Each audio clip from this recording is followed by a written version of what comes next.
Bonjour, c'est l'Instant T, votre rendez-vous quotidien avec l'actu. Le Finistère aime chanter et danser et le prouve depuis des décennies. Avec Baluch et Brest en chantant, les historiens et musiciens Olivier Pollard et Yann Le Gap nous font voyager dans le temps en musique. Bonjour messieurs. Bonjour. On parle de vos livres tout à l'heure ensemble. Et puis lui aussi, il aime chanter et danser, et pas seulement sur les réseaux sociaux. C'est Benjamin Brion, bien sûr. Bonjour Benjamin. Bonjour Pauline. J'imagine que la force était avec vous cette semaine. C'est ça, la force m'a un petit peu forcé la main. Ouais, on voit ça tout à l'heure dans l'Instant Web. Et puis, comme chaque jeudi, retrouvez la brève de chambre de Sébastien Chambre. Ce sera tout à l'heure en fin d'émission, mais tout de suite on démarre par un point sur l'actualité de ce jeudi 17 décembre. Conseil municipal mouvementé ce jeudi à Brest. Les patronages laïcs dénoncent une baisse des subventions sans concertation. Les associations populaires assurent des missions de service public pour la ville, mais la baisse des dotations incite la ville à serrer la vis. Les associations craignent de ne pas pouvoir payer leurs salariés. Les explications avec Frédéric Lorenzon. Si nous comprenons les analyses que vous faites et sommes prêts à contribuer à l'effort global, nous sommes particulièrement choqués de la manière dont cela est présenté. Ça grogne du côté des patronages à Brest. Ces associations assurent plusieurs missions de service public pour la ville. Crèches, activités sportives, temps d'activités périscolaires, les fameux TAP apparus en 2013. Une note de près de 6 millions d'euros chaque année. La ville a décidé de réduire le budget de 4%, une mesure brutale pour ses responsables de patronage. Nous sommes mécontents parce que, d'abord, cela nous a été présenté quelques jours avant le vote au conseil municipal, sans nous laisser la moindre possibilité d'échanger, de dialoguer. Nous avons été trompés et nous devons malheureusement, dans ce cas, constater que la ville a fait un déni de sa parole. Créés en 1922, les patronages sont une véritable institution à Brest. Ils emploient 400 salariés. La crainte dans les patros, c'est de ne plus pouvoir payer les salaires. La municipalité suggère aux 23 associations de se réorganiser pour coûter moins cher. Le maire a clairement dit qu'on n'augmenteront pas les impôts en 2016. Donc on doit faire aussi avec la contrainte. Il y a 23 équipements et c'est une richesse pour Brest. Mais pour une ordre de grandeur, on est sur un budget 2016 de 5,6 millions et le budget du CCAS est 5,4 millions.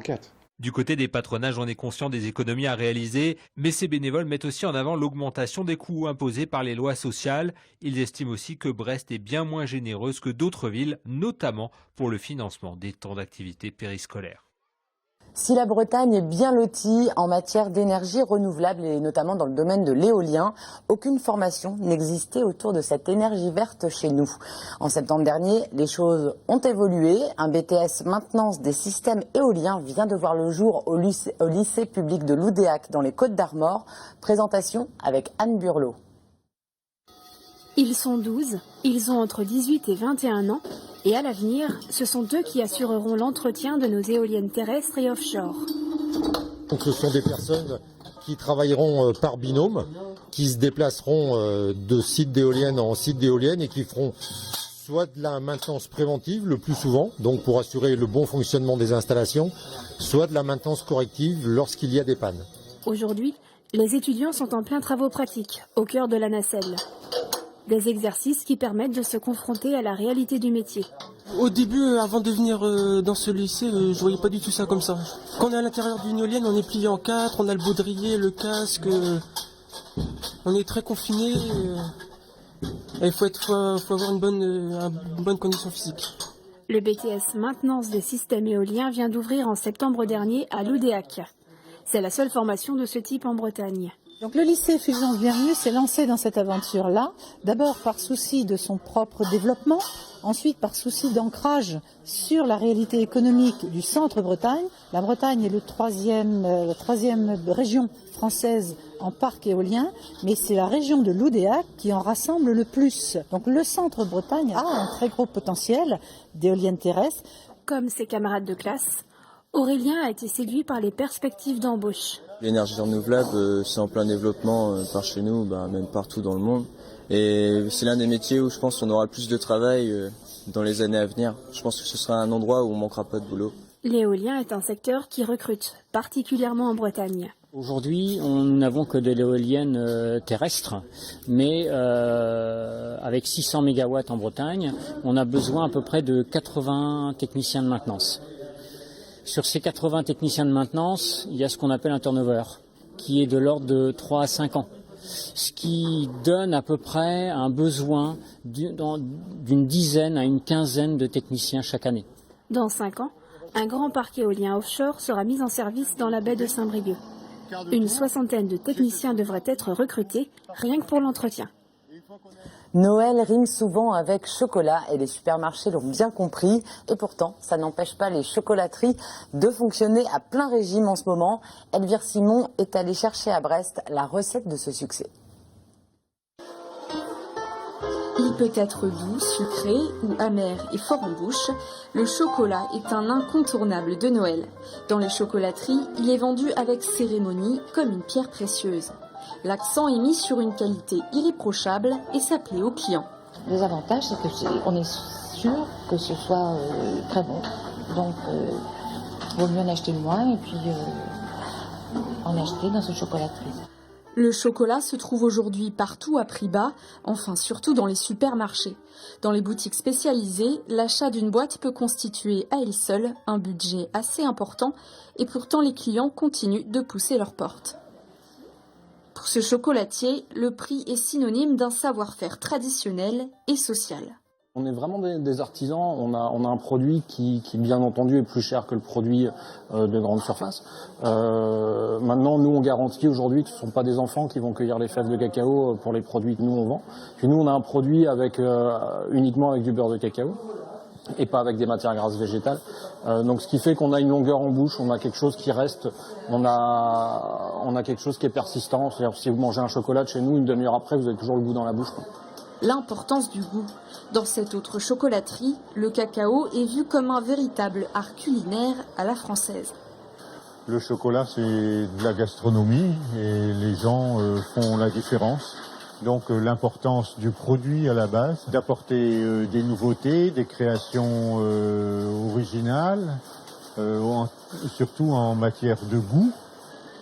Ces artisans chocolatiers font en moyenne 40% de leur chiffre d'affaires pendant la période des fêtes, de quoi encourager leur imagination.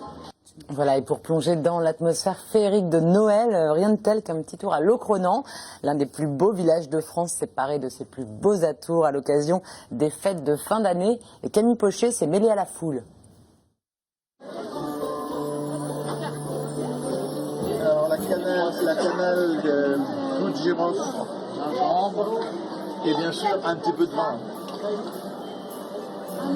Alors là on est rendu à 6. La magie de Noël s'invite à Locronan pour la 2e année. Père Noël, tour en calèche et vin chaud, tout y est. La décoration de Locronan, c'est magique. Vraiment très festif, féerique. C'est Noël avant l'heure. Voilà, c'est magnifique. Pour illuminer un petit village de caractère, il faut 5 km de LED. Pour les commerçants du bourg, ces lumières de Noël sont une véritable aubaine. Elles attirent les visiteurs et font vivre le village pendant les fêtes. Il y a quelques années, on était seuls, presque seuls. Il y avait les restaurants, quelques magasins, quelques petits artisans qui étaient là l'hiver, mais pas très nombreux. Et aujourd'hui, c'est vrai que tout le monde vient et tout le monde est content. En plus des commerces du centre-bourg, 25 chalets sont installés spécialement pour l'occasion. L'an dernier, ils étaient plus de 100 000 à avoir foulé les pavés de Locronan, transformés en véritable village de Noël. Et le succès ne semble pas faiblir. Je n'ai pas de boule de cristal, mais effectivement, s'il y en avait déjà 100 000, nous serions ravis. À mon avis, c'est bien parti pour égaler le record, enfin, la fréquentation de l'an dernier. Pour pouvoir accueillir tous ces curieux, il faut s'organiser. Parking et sécurité sont en place et des transports gratuits partent de Quimper.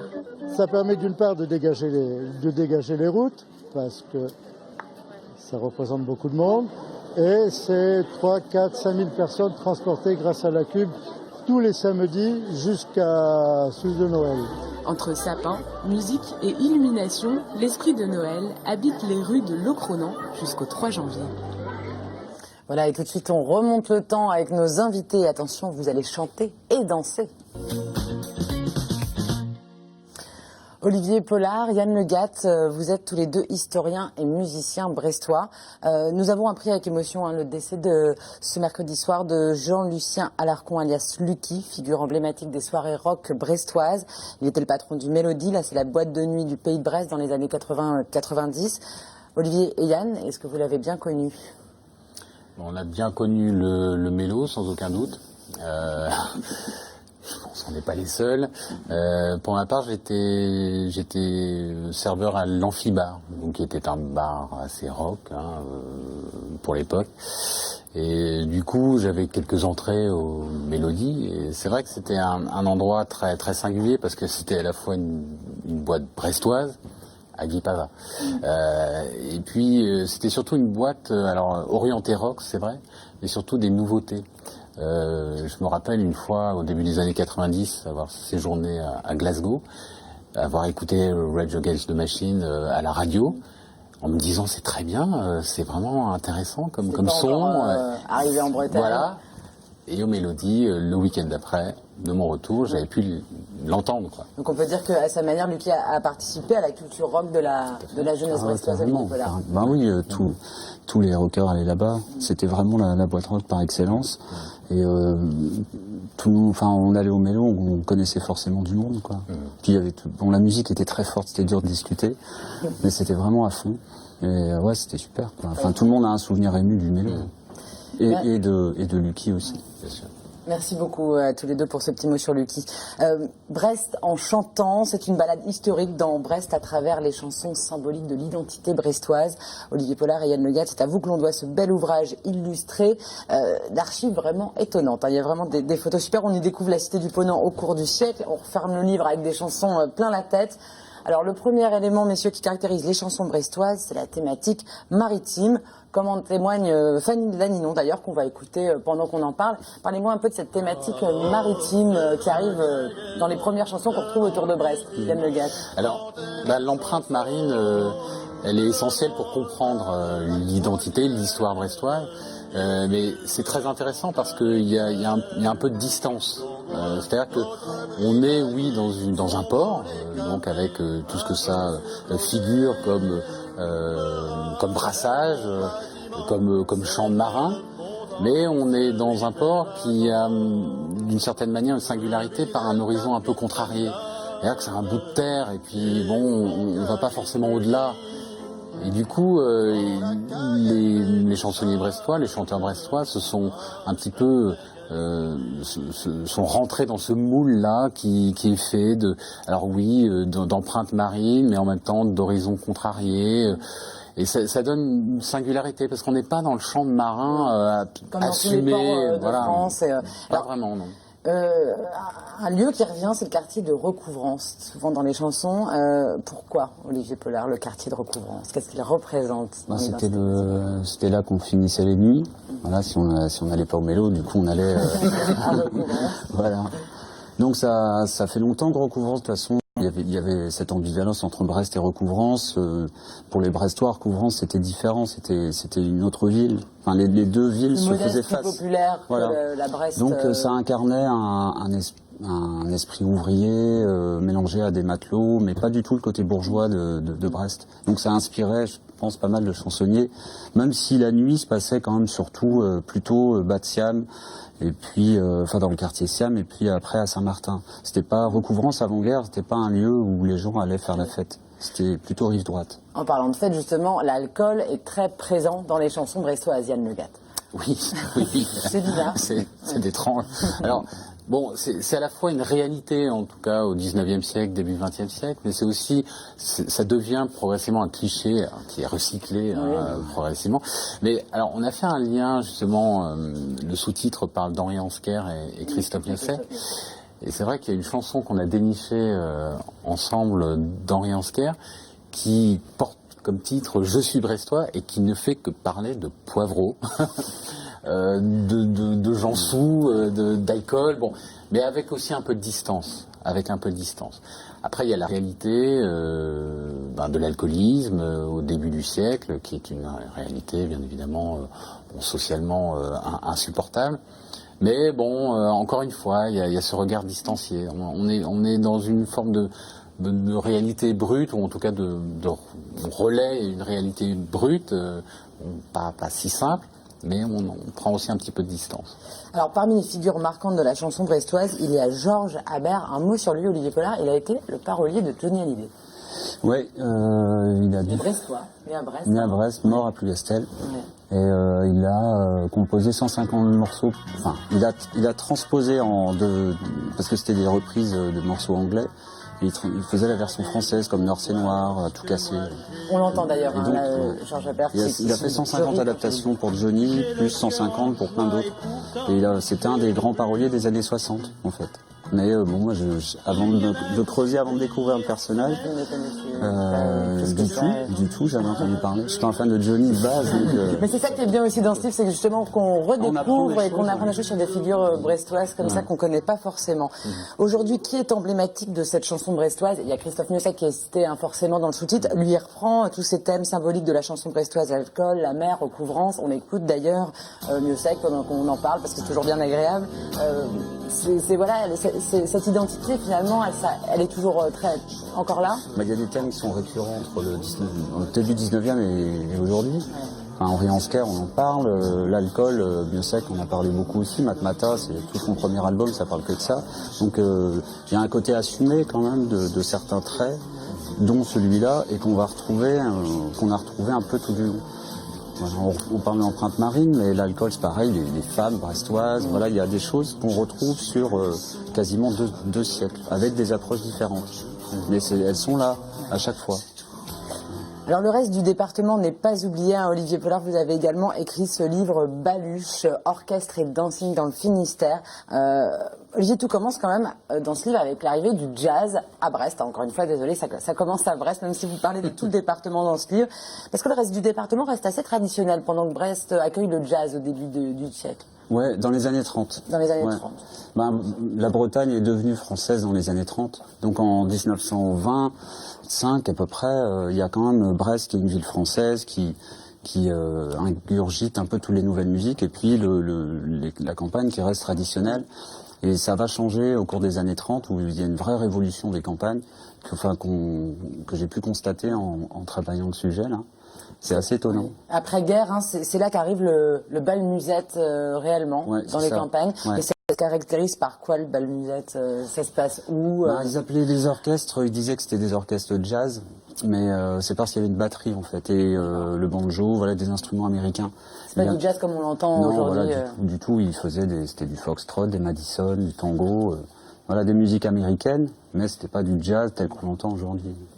Quels groupes locaux ont marqué cette période des dancing? Alors, ici sur Brest, Quimper, par exemple, aussi, on peut... Non, Quimper, ça... Bon, c'est pas très... ça n'a jamais été très baluche, très rock'n'roll, voilà. Il y a eu des stars un peu dans toutes les villes, dans toutes les régions, mais même en pleine campagne, quelqu'un comme, je sais plus comment il s'appelle, maintenant qu'on en parle. Bon, bref. Dans les monts d'arrêt, il y avait des stars. Puis il y a eu les Cratères. Alors eux, c'est quoi l'histoire de ce groupe? Les Cratères, c'est un groupe de Quimper. Voilà, pour une fois. Lancé sur Quimper. C'est pas très rock'n'roll Quimper, mais il y avait le Cratère en 66. Qu'on entend là. Donc c'est des reprises, surtout. Ça, c'est les Celtes. Ah, pardon, je l'ai mélangé. Donc ça, c'est les Celtes. Mais avec le chanteur des Cratères. Bon. On n'était pas. Et alors c'est quoi? Ils faisaient surtout des reprises de musique du moment. C'était pas forcément des créations. Mais l'originalité avec eux, c'était qu'ils ne faisaient que du rock. Dans les années 60, on pouvait tenir un bal en ne faisant que du rock. D'accord.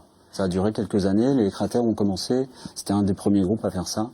Et ils avaient une sacrée côte dans le Sud-Finistère, jusqu'à la Redoute. Ils jouaient à quelle fréquence en fait? Ils jouaient énormément. Tous les week-ends. Après-guerre, les musiciens jouaient 6 jours par semaine. D'accord. C'était les balles de noces en semaine et les dancing le week-end. Grosso modo, et bon, après, les jeunes qui sont arrivés, là, qu'on voyait à 18 ans, ils jouaient 3 fois par semaine et ils gagnaient à peu près l'équivalent d'un salaire d'ouvrier. En étant lycéen. Donc c'était qui le public de ces baluches et dancing? C'était des jeunes. Ah ouais. On va voir des images d'ailleurs de ce public. Alors vous allez me dire c'est les cratères ou les Celtes? C'est le cratère. C'est les cratères là, donc pour le coup. Des jeunes, forcément, c'était des lycéens qui sont dans les groupes, c'est des lycéens qui viennent des bars. Avant 68, il fallait, l'école n'était pas mixte, alors du coup, pour rencontrer des filles ou des garçons, il fallait aller au bal. Donc c'est comme ça qu'est né le bal. Dans les années 30, le bal a été pendant 50 ans une agence matrimoniale. On allait trouver le mari ou la femme là. Et beaucoup de couples ont connu les dancings, se sont connus là. Après, quand ils se sont mariés, ils ont pris un orchestre pour animer leur bal. Enfin, ça faisait partie de la vie. Pourquoi ça n'existe plus vraiment aujourd'hui? Les discothèques ont vraiment fait disparaître le bal. Ouais. Ça a été les années 70, c'est vraiment une chute vraiment radicale par rapport au Morbihan ou aux Côtes-d'Armor.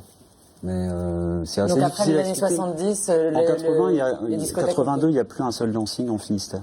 Mais je pense que comme c'était des dancings en dur, le passage à la discothèque a été beaucoup plus facile que dans le Morbihan où c'était des chapiteaux, il fallait construire la boîte de nuit.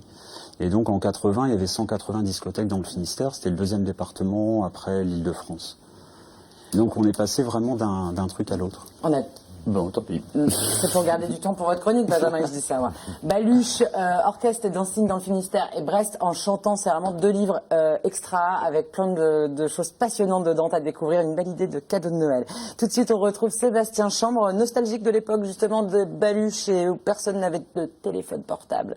Regardez-le dans la brève de Chambre.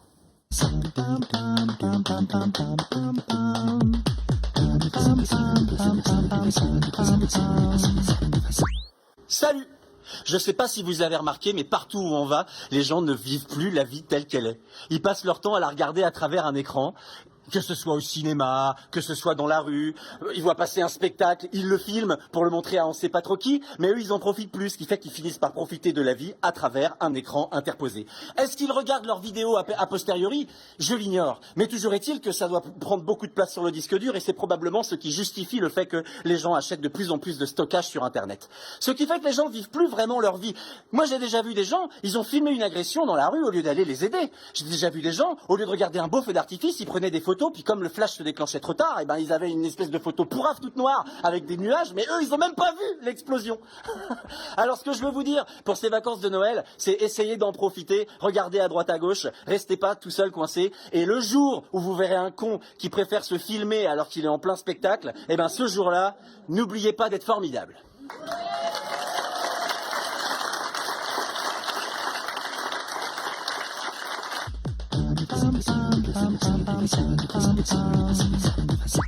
Voilà, alors Benjamin, vous avez passé la semaine en plein retour de la force. Et ouais, bon, c'était pas tellement un choix, mais c'était impossible de passer à côté. Puis comme on est Jedi, comme chacun sait, il y a une logique. Bon, comme je suis pas ton père et qu'en plus on se vous voit, je vais pas donc trop en parler du retour de la force. J'ai plutôt évoqué son côté obscur et par exemple les mécréants, les méchants qui s'en fichent complètement. Alors on croit qu'ils sont pas nombreux, pas du tout, ils sont aussi nombreux que les Stormtroopers, qui sont les personnages blancs là, qui servent de chair à canon laser. Par curiosité, j'ai regardé ce matin sur Twitter, les tweets en français parlant de Star Wars et retweetés plus de 500 fois, ce qui est un joli score. Sur les 10 premiers, il y en a 8 qui sont pour dire que leurs auteurs s'en moquent du retour de la vengeance du fils caché, du grand méchant Dark Vador là. Alors bon, je ne jette pas le Chewbacca à ceux que ça intéresse, bien le droit ils ont, comme dirait le petit personnage tout vert aux oreilles décollées, sapé comme un moine de l'an des Vénèques au XVe siècle. Bien le droit ils ont aussi d'être de la chair à marketing, tout le monde s'est rué dessus. Je vous épargne le fait que les supermarchés ressemblent à l'étoile noire tellement il y a de produits dérivés. Je suis sûr qu'en cherchant bien, on peut trouver du jambon Ham Solo, du soda Yoda, les écouteurs Princesse Leia là, ou le Stade Brestois qui joue en R2D2. Mais on a aussi eu l'armée, au risque de faire des déçus, peut-être, la gendarmerie, et même l'église dans un registre humoristique où elle se fait assez rare. Ouais. Et puis bien sûr une version bretonne proposée par Fluide Glacial avec Armor Luc, Bigouden Pierre Neby et Maître Yodé. Comme d'ailleurs on a appris cette semaine que Enaf lançait son pâté dans l'espace, finalement il doit y avoir une logique. Alors est-ce que c'est trop ? Eh ben on peut le penser, même si l'auteur de BD bien connu Boulet remet un petit peu les choses en perspective, expliquant que les gens qui n'ont rien à battre de Star Wars mais aiment le foot ont enfin une chance de comprendre ce qu'ils ressentent pendant le mondial. Ah, il n'a pas tout à fait tort. Il oublie quand même une petite peuplade oubliée de tous dans sa caverne, ceux qui n'aiment ni Star Wars ni le foot. Bon, dur, heureusement pour eux, il y avait, et c'était grâce à vous, l'autre événement de la semaine. Je veux bien sûr parler des victoires de la Bretagne, qu'ont vu le couronnement en tant que breton de l'année de Dark Vadek. Ah non, je m'emporte, c'était pas lui, c'était Gilles Falin. Bah bravo, et que la force soit avec lui. Merci, et que la force soit avec vous également, Benjamin. Merci beaucoup à tous les deux. Merci Benjamin. Nous, on se retrouve demain, même heure, pour une nouvelle émission. Et d'ici là, passez une belle soirée sur TBO. Ciao.